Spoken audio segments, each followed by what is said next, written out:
ചേച്ചിയുടെ കെട്ടിയവൻ എല്ലാ രാത്രികളിലും ചേച്ചിക്ക് എല്ലാം കൊടുക്കുന്നത് ഞാൻ അറിയാറുണ്ട്.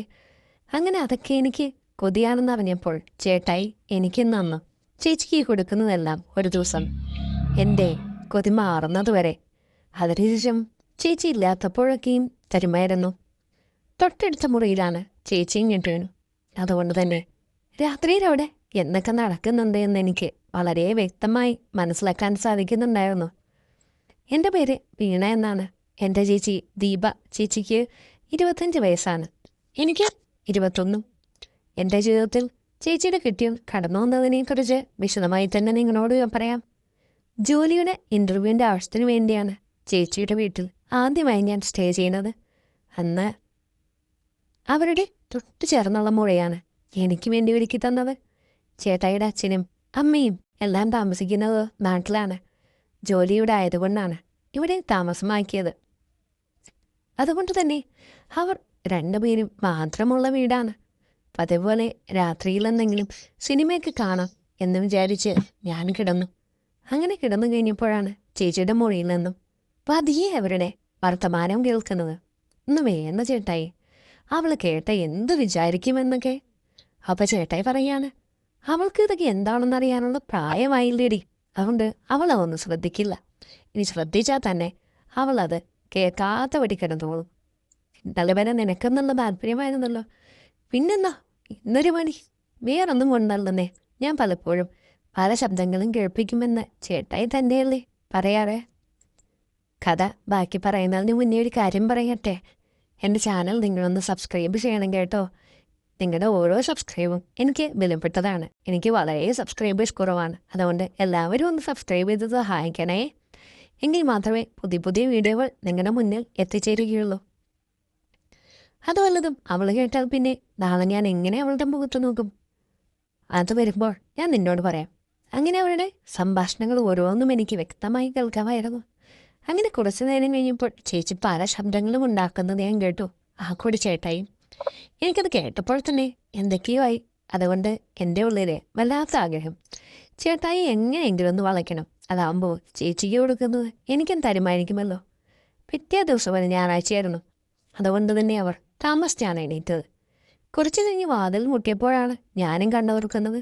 എനിക്ക് ചായയൊക്കെ തന്നു ചേച്ചി. ഞാൻ ചായയും കുടിച്ച് TV കണ്ടുകൊണ്ട് സോഫയിലിരിക്കുമ്പോൾ എൻ്റെ എതിർവശത്ത് ചേട്ടായി വന്നിരുന്നു. ഞാൻ ഒന്നും പറയാത്ത മട്ടിൽ, എന്നാൽ ശരിക്കും അറിഞ്ഞുകൊണ്ട് തന്നെ നന്നായി കുനിഞ്ഞ് എൻ്റെ കാലുകളിൽ ചെറുതായി ചുറഞ്ഞുകൊണ്ടിരുന്നു. ചേച്ചായി കണ്ടിട്ട് എൻ്റെ മാറുകളെ ശ്രദ്ധിക്കുന്നത് ഞാൻ കണ്ടു. എനിക്കിപ്പോൾ മനസ്സിലായി, ചെറുതായി തീറ്റയിട്ട് കൊടുത്താൽ മതി, ചേട്ടായി കൊത്തുന്നൊക്കെയുണ്ട്. അങ്ങനെ കിട്ടിയ അവസരങ്ങളിലെല്ലാം ചേട്ടായി എൻ്റെ മാറുകൾ കാണിച്ച് നന്നായി കൊതിപ്പിച്ചു. അങ്ങനെ കുറച്ചു നേരം കഴിയുമ്പോൾ ചേട്ടായി ചിക്കൻ വാങ്ങാനേ പുറത്തോട്ട് പോയി. ആ സമയം ചേച്ചിയുടെ അടുത്ത് ഞാൻ ചെന്നിട്ട് ചോദിച്ചു, ഇന്നലെ രാത്രി എന്തായിരുന്നു ചേച്ചി പരിപാടി എന്ന്? ഇന്നലെയോ? ഉറക്കം അല്ലാതെ എന്ത്? ആ ഉറക്കത്തിനിടയിൽ എന്തൊക്കെയാണ് നടക്കുന്നത് പോലെ എനിക്ക് തോന്നി, അതുകൊണ്ട് ചോദിച്ചതാ. കെട്ടിയവനും കെട്ടിയതുമാകുമ്പോൾ അങ്ങനെ പലതും ഉണ്ടാവും. എനിക്കതൊന്നും അറിയാനുള്ള പ്രായമായിട്ടില്ല. അതുകൊണ്ട് നീ അതൊന്നും ശ്രദ്ധിക്കണ്ട എന്ന് ചേച്ചി എന്നോട്. ഉവ്വണ്ടേ, ഞാൻ വിചാരിച്ച പോലെയല്ലല്ലോ, എനിക്ക് ഭയങ്കര താല്പര്യമാണല്ലോ. ഇന്നലത്തതിൻ്റെ വർത്തമാനത്തിൽ നിന്ന് എനിക്ക് മനസ്സിലായി. അത് പിന്നെ ഇതിൽ താല്പര്യമില്ലാത്ത ആരാ ഉള്ളത്? എനിക്കും താല്പര്യമുണ്ട്. എന്നെ കെട്ടിയവനെ ഒന്നും തരുമോടി എന്ന് ഞാൻ ചുമ്മാ ചോദിച്ചു. അയ്യടാ, എനിക്ക് വേറെ ആരെയും കിട്ടിയില്ല അല്ലേടി, നീ വേണമെങ്കിൽ പുള്ളി കിളക്കി നോക്കിക്കോ, എനിക്ക് കുഴപ്പമൊന്നുമില്ല എന്ന് ചേച്ചി എന്നോട് പറഞ്ഞു. നീ ചുമ്മാ തമാശ കാണിക്കട്ടെ കേട്ടോടി എന്ന് ഞാൻ ചേച്ചിയോട് പറഞ്ഞപ്പോൾ എന്നോട് സീരിയസ് ആയി തന്നെ പറഞ്ഞു, എൻ്റെ കെട്ടിയവനെ നിനക്ക് ഷെയർ ചെയ്യുന്നത് എനിക്ക് യാതൊരു താല്പര്യക്കുറവുമില്ല. എന്തും വെച്ച് ഞാൻ ആ കൂടെ ഉണ്ടാവില്ല, നിങ്ങളായി നിങ്ങളുടെ പാടായി. ഇവിടെ എത്രയും സപ്പോർട്ടായിരുന്നു എന്ന് എനിക്കൊട്ടും അറിയില്ലായിരുന്നു എന്നാണ് ചേച്ചി എന്നോട് പറഞ്ഞു. എൻ്റെ ഒരു കൂട്ടുകാരിയുടെ കൂടെ ഞാനിന്ന് സിനിമയ്ക്ക് പോവുകയാണ്. ഉച്ച കഴിഞ്ഞ ആ സമയത്ത് വേണമെങ്കിൽ നീ ഒന്ന് മുട്ടി നോക്ക്. അങ്ങനെ ഉച്ച കഴിയാനായി ഞാൻ കാത്തിരുന്നു. ചേച്ചി എന്തായാലും ധൈര്യമായി നോക്കിക്കൊള്ളാൻ പറഞ്ഞതുകൊണ്ട് ചേച്ചി പോയി കഴിഞ്ഞപ്പോൾ എൻ്റെ ഞാൻ ഉരുമാറ്റി. ശരിക്കും വ്യക്തമായി തന്നെ ഞാൻ ഉള്ളിലിട്ടിട്ടില്ല എന്ന് മനസ്സിലാക്കുമായിരുന്നു. ഞാൻ നോക്കിയപ്പോൾ ചേട്ടായി ഫോണിൽ പറഞ്ഞതുകൊണ്ട് സോഫയിൽ ചാരി കിടക്കുകയാണ്. ഞാനും എതിർവശത്ത് വന്നിരുന്നു. എന്നിട്ട് ചേട്ടായിയോട് കാര്യങ്ങളൊക്കെ ചോദിച്ചു. അങ്ങനെയാണെങ്കിൽ ഞാൻ പറഞ്ഞു, രാവിലെ അടുക്കളയിൽ വെച്ച് എൻ്റെ കാലടിച്ചു. അതിനുശേഷം ഭയങ്കര വേദനയാണ്, ഒന്ന് തിരുമ്മി തരാമോ എന്ന്. അതിനെന്താണി, തിരുമ്മി തരാമല്ലോ. ഞാൻ അപ്പോൾ തന്നെ ചേട്ടായിയുടെ അടുത്ത് പോയിരുന്നിട്ട് എൻ്റെ വെള്ളക്കാലുകളെടുത്ത് മടിയിൽ വെച്ചു. ഞാനൊരു പാവാട എഴുതിയിട്ടിരുന്നു. പാവാട എൻ്റെ മുപ്പിനൊപ്പം വരെ പൊക്കി. എന്നിട്ട് ചേട്ടായി 2 കാലിനും തിരുമിച്ചു. കാലത്തിരുമെന്നതിനിടയിൽ ചേട്ടായി എന്നെ മാറി ശ്രദ്ധിക്കുന്നത് ഞാൻ കണ്ടു. കെട്ടിയവരോട് ചോദിക്കുന്നത് പോലെ എന്നോട് നീ പ്രായിട്ടിട്ടില്ലേടി എന്ന് ചോദിക്കാൻ പറ്റില്ലല്ലോ, അതുകൊണ്ടാണെന്ന് തോന്നുന്നു. പുള്ളി ഒന്നും ചോദിച്ചില്ല. അങ്ങനെ കുറച്ചു നേരം തിരുമ്മിക്കഴിഞ്ഞപ്പോൾ മതി എന്ന് പറഞ്ഞു. ഞാൻ താഴെ വെച്ചു. എന്നിട്ട് നന്നായി കുനിഞ്ഞിരുന്ന് എൻ്റെ വിരലുകൾ ഓരോന്നായി വലിച്ചു വിട്ട് തിരുമ്മി. പുള്ളിക്കാരൻ ശരിക്കും അപ്പോൾ മാറിൽ തന്നെ നോക്കുമായിരുന്നു.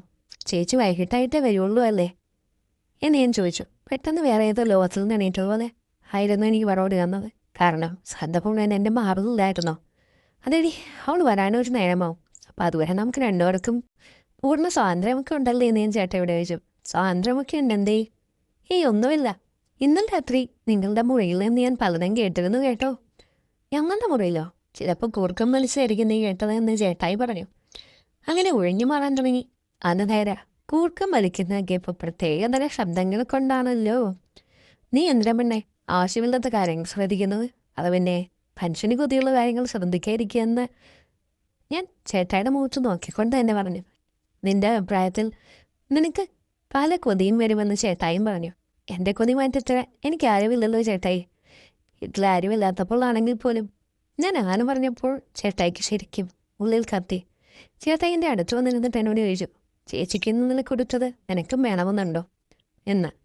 കിട്ടിയാൽ കൊള്ളാമെന്ന് ഞാൻ മറുപടി കൊടുത്തു. എൻ്റെ ചുണ്ടുകളിൽ ഒരു ഉമ്മ എന്നിട്ട് ചേട്ടായിനെ കെട്ടിപ്പിടിച്ചു. അതിനുശേഷം എൻ്റെ കൊതി മാറുന്നതുവരെ ചേട്ടായി എനിക്ക് എല്ലാം തന്നു. ഇതെൻ്റെ തുടർഭാഗം നിങ്ങൾക്ക് താല്പര്യമുണ്ടെങ്കിൽ കമൻറ്റ് ചെയ്യണേ. കൂടാതെ ചാനൽ സബ്സ്ക്രൈബും ചെയ്യണം കേട്ടോ.